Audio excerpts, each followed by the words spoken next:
చందమామ కథ పెడబుద్ధి. బ్రహ్మదత్తుడు కాశీనగరాన్ని పరిపాలించే కాలంలో ఒకప్పుడు ఒక గ్రామంలో ఒక బ్రాహ్మణుడు ఉండేవాడు. అతను వేదభం అనే ఒక మహామంత్రంలో సిద్ధి పొందాడు. గ్రహాలన్నీ కూటమయ్యే సమయమందు ఆకాశం వంక చూస్తూ ఈ మంత్రాన్ని పునశ్చరణ చేసినట్టయితే సరాసరి ఆకాశం నుండి బంగారు, వెండి, ముత్యం, పగడం, రత్నం, కెంపు, నీలం ఇలా 7 వస్తువులు వర్షిస్తాయి. మంత్రసిద్ధి గల ఈ బ్రాహ్మణుణ్ణి ఆశ్రయించి బోధిసత్వుడు ఆయనకు ప్రియ శిష్యుడయ్యాడు.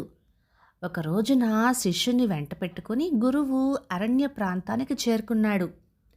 ఆ అరణ్యంలో 500 మంది గజ దొంగలున్నారు. వాళ్ళు గురు శిష్యులిద్దరిని అటకాయించారు.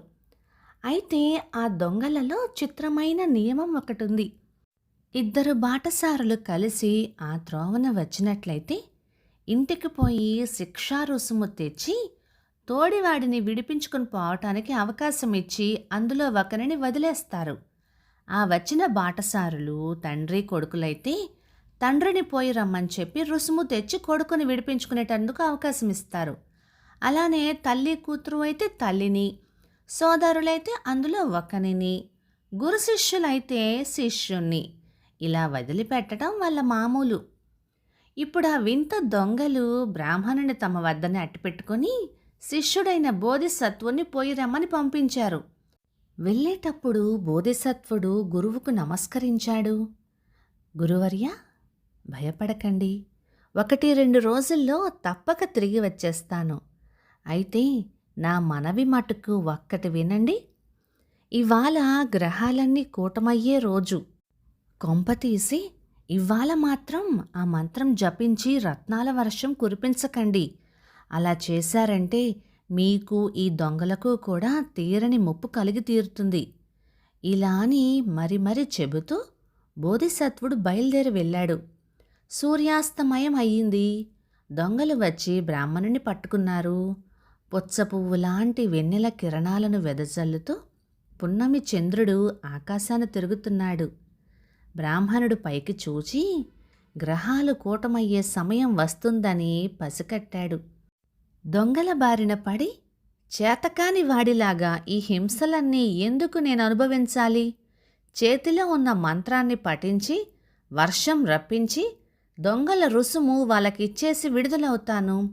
స్వేచ్ఛ పొంది సుఖంగా ఉంటాను అనుకున్నాడు. అనుకొని బ్రాహ్మణుడు ఆ దొంగల గుంపును చేరబిలిచాడు.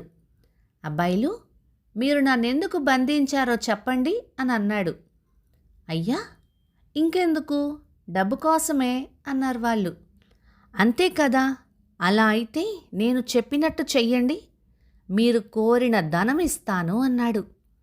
ముందు నన్ను విప్పేయండి, నాకు శుభ్రంగా స్నానం చేయించండి, నూతన వస్త్రాలు కట్టబెట్టండి, పుష్ప జాతులన్నీ తెచ్చి ఇక్కడ పోగు పొయ్యండి, నా చుట్టూ పరిమళ ద్రవ్యాలు, ధూప దీపాదులకు కావలసిన సామాగ్రులు అమర్చి పెట్టండి, అటుపైన ఏం జరుగుతుందో మీరే చూడండి అని చెప్పాడు.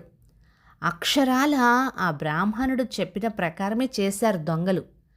తర్వాత ఆయన అదును చూసి ఆకాశం వంక దృష్టి నిలిపి వేదభ మంత్రాన్ని ఉచ్చరించాడు. వెంటనే విలువగల లోహాలు, మనులు వర్షించినాయి. దొంగలు గబగబా వాటిని అన్నింటినీ ఏరి మూటలు కట్టుకొని వాళ్ళ దారిన వాళ్ళు పోయారు. వాళ్ళ వెనకనే బ్రాహ్మణుడు వెళ్తున్నాడు. అంతటా మధ్య దారిలో మరి ఒక దొంగల గుంపు తారసపడి మొదటి గుంపుని ఎదుర్కొన్నది. ఎందుకని అబ్బాయిలు మీరు మమ్మల్ని పట్టుకుంటున్నారు అని అడిగారు మొదటి దొంగలు. అందుకు రెండవ గుంపు, ఇంకెందుకు, డబ్బు కోసం అన్నారు వారు. అంతే కదా, డబ్బు కోసమే అయితే ఈ బ్రాహ్మణుని ఆశ్రయించండి. ఈయన ఆకాశంపైకి చూస్తే చాలు విలువగల రత్నాలు, మనులు వర్షిస్తాయి. అలా చేసే మాకు ఈ ధనమంతా ఇచ్చాడు అని చెప్పి వాళ్ళు తప్పించుకుపోయారు. ఇప్పుడు రెండవ దొంగల జట్టు బ్రాహ్మణుణ్ణి వదలక పట్టుకుంది. మాకు కూడా ధనమయ్యవయ్యా బ్రాహ్మణుడా అని వాళ్ళు బొబ్బలు పెట్టి పీడింపసాగారు. అందుకు బ్రాహ్మణుడు, అబ్బాయిలు, ఇందాక ఆ దొంగలకు నేనిచ్చింది మంత్రం మహిమ వల్ల రప్పించిన ధనం. నేను నేర్చిన మంత్రానికి మళ్ళీ ఒక ఏడాదికి గాని శక్తి కలగదు. ఇది నా ఇష్టం వచ్చినప్పుడల్లా జపించితే పనిచేసే మంత్రం కాదు. దీనికంతా గ్రహకూటం కలయడం అది చాలా గొడవుందయ్యా. కనుక ఒక్క ఏడాదయ్యేసరికి గ్రహాలు మళ్ళీ కూటమవుతాయి. అప్పుడు నా మంత్రం పారుతుంది. ఆ వెంటనే జపించి మీకు కనకవర్షం కురిపిస్తాను సరేనా అన్నాడు. బ్రాహ్మణుడి మాటలు నమ్మలేదు దొంగలు. మాకంటే ముందు వచ్చిన వాళ్ళను ఇట్టే కుబేరులను చేసి పంపావే, మేమడిగితే ఏడాది వరకు కనిపెట్టుకుని ఉండమంటావా? అబద్ధాల కూర అంటూ పదునైన కత్తిపుచ్చుకొని వానిని నిలువున 2 చెక్కలుగా చీల్చివేశారు. పైగా అతని కళేబరాన్ని దారి మధ్యలో పడవేశారు. ఇలా చేసి గబగబా పరుగులెత్తిపోయి మొదటి దొంగల జట్టుని కలిసి అందరినీ చంపేసి వాళ్ళ దగ్గర ఉండే ధన ద్రవ్యాలను అపహరించారు. అపహరించిన ధనం వాటాలు తెగలేదు. ఈ రెండవ జట్టు దొంగలు వాళ్ళలో వాళ్ళే 2 కక్షలుగా ఏర్పడిపోయి ధనం కోసం 2 కక్షలు వాళ్ళు పోరాడుకున్నారు. పోరాటంలో మొత్తం 1000 మంది నరుక్కొని చావగా చివరకు ఇద్దరు మిగిలారు. ఇలా మిగిలిన దొంగలిద్దరూ ధనాన్నంతటినీ సమీపంలోని ఒక అరణ్యంలో దాచిపెట్టారు. అందులో ఒకడు విచ్చు కత్తులతో ఆ ధనానికి కాపలా కాస్తూ ఉండగా రెండవవాడు తినుబండారాలు తేవటానికని ఊళ్ళోకి వెళ్ళాడు. ధనాగారం వద్ద కూర్చున్న దొంగ నా నేస్తం వస్తే అయాచితంగా ఈ ధనంలో సగభాగం కబలించుకుని పోతాడే ఎలా అనే ఆలోచనతో కుమిలిపోయసాగాడు. అక్కడ తినుబండారాలు తీసుకొని రావటానికి వెళ్ళిన ఆ దొంగ వాడు చస్తే ఆ ధనమంతా నాకే ఉండిపోతుంది కదా, కుబేరుణ్ణి అయిపోవచ్చు కదా అని అనుకున్నాడు. అనుకొని తన వంతు పదార్థాలు కేటాయించుకొని తక్కిన సగభాగంలో విషం కలిపేశాడు. వీడు పదార్థాలు చేత పట్టుకొని తన బస చేరుకునేసరికల్లా ఆ రెండో దొంగ వీడిని కసుక్కున పీక తెగవేసి కళేబరం దూరంగా విసిరేశాడు. విషం కలిసిన బియ్యం వండుకొని తిని చివరకు వీడు ప్రాణాలు విడిచాడు. ఈ విధంగా బ్రాహ్మణుడితో పాటు దొంగలు అంతా కలిసి మొత్తంగా చచ్చి ఊరుకున్నారు. 1-2 రోజుల్లో బోధిసత్వుడు దొంగలకి ఇవ్వవలసిన రుసుము చేత పట్టుకొని వచ్చాడు. గురువు కోసం చూశాడు. గురువు కానరాలేదు.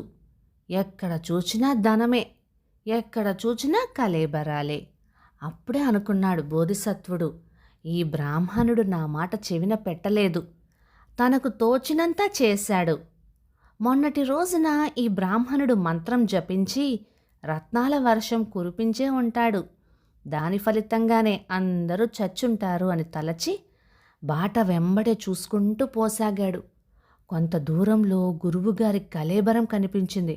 అయ్యో గురువర్య, నా మాట విన్నావు కాదు కదా, ఎంతటి గతికి పాల్పడ్డావు అంటూ అతను వాపోయాడు. చితుకులు పోగు చేసి తెచ్చి గురువుకు దహనాది క్రియలు సలిపాడు. అడవి పువ్వులు పట్టుకొని వచ్చి ఆ స్థలమందు ఉంచి భక్తిపూర్వకంగా తుదిసారి నమస్కరించాడు. అక్కడి నుంచి ఇంకా అలా అలా వెళ్ళగా మొదటి దొంగల జట్టులోని 500 మంది శవాలు కంటబడినాయి. మరికొంత దూరంలో రెండవ జట్టులో ఉండే దొంగల కళేబరాలు పడి ఉన్నాయి. 2 తప్ప బోధిసత్వుడికి తను చూసి ఉన్న అందరి కళేబరాలు లెక్కకు సరిగా కనిపించినాయి. అయితే ఆ ఇద్దరు ఎక్కడికి తప్పించుకుని పోయారా అని ఆలోచించాడు. వాళ్ళు ధనం దోచుకుపోయిన జాడ కనిపెట్టి ఆ దారినే వెళ్ళగా ఆ దారి బోధిసత్వునికి ఒక కీకారణ్యంలోకి తీసుకుని పోయింది. ఆ కీకారణ్యంలో ధనం మూటలు కట్టి కనిపించినాయి. తప్పిపోయారు అనుకున్న 2 దొంగల్లోనూ ఒకడి కళేబరం కనిపించింది. అయితే వాడి పక్కన తినుబండారాలు గల పాత్ర ఉన్నది. ఓహో, ఇదా సంగతి అని అనుకున్నాడు బోధిసత్వుడు. ఇంకా 4 అడుగులు వేసేసరికి ఒక మూలన ఆ మిగిలిపోయి ఉన్న దొంగ ఒక కళేబరం వేలాడదీయబడి ఉంది. ఇంకిప్పుడు ఎవరూ చెప్పనక్కర్లేకుండానే జరిగిన సంగతి అంతా బోధిసత్వునికి మొదటి నుంచి చివరి దాకా అవగాహన అయిపోయింది. ఇదంతా చూసి బోధిసత్వుడు చాలా విచారించాడు. నా మాట పాటించాడు కాదు గురువు, అంతగా చెప్పిపోయానే, అయినా పెడచెవిన పెట్టాడు. ఆత్మబుద్ధి సుఖమనుకున్నాడు. ఇందుకు ఫలితం తనూ నాశనమయ్యాడు. తనతో పాటు 1,000 మంది జనము చావటానికి కారణమయ్యాడు. ఇతరుల మాట వినక తమకు తోచిందే మంచిది అని అనుకుని పనులు చేసే వాళ్లకు ఇటువంటి శాస్తి జరిగే తీరుతుంది. నా గురువుగారు తన మంత్రమహిమ వల్ల భూలోకానికి రప్పించిన ధన సంపద మానవకోటికి ఉపకృతి చేయలేదు సరికదా, పైగా సంఘాత మరణానికి, అంతులేని వినాశనానికి దారితీసింది. కనుక బుద్ధి వక్రమార్గాన్ని పట్టినప్పుడు మంచి వస్తువుల వల్ల కూడా కీడే జరుగుతుంది. ఆ దోషం వస్తువులలో లేదు, బుద్ధిలో ఉంది. వక్రబుద్ధి అగ్నిజ్వాల వంటిది. అది ఒక్కళ్ళ నాశనంతో పోదు, మరి ఎంతమందినో నాశనం చేస్తే గాని ఆ అగ్గి చల్లారదు. ఈ బోధలను బోధిసత్వుడు అరణ్యమంతా మారు మోగేటట్టుగా ప్రబోధించాడు. తన గురువుగారిని ఉదాహరణగా చూపి అందరికీ నచ్చేటట్టుగా చెప్పాడు. బోధిసత్వుని ప్రబోధానికి వనదేవతలు జేజేలు కొట్టారు. అటు తర్వాత ఆ ధన సంపదనంతటినీ బోధిసత్వుడు తన ఆశ్రమానికి తీసుకొని పోయి అదంతా లోకోపకారం కోసం వినియోగించి తర్వాత అవతారం చాలించాడు. కథ సమాప్తం. ఇక ఈ కథ 1953 నవంబర్ నెల చందమామలో వచ్చింది. ఇదొక జాతక కథ.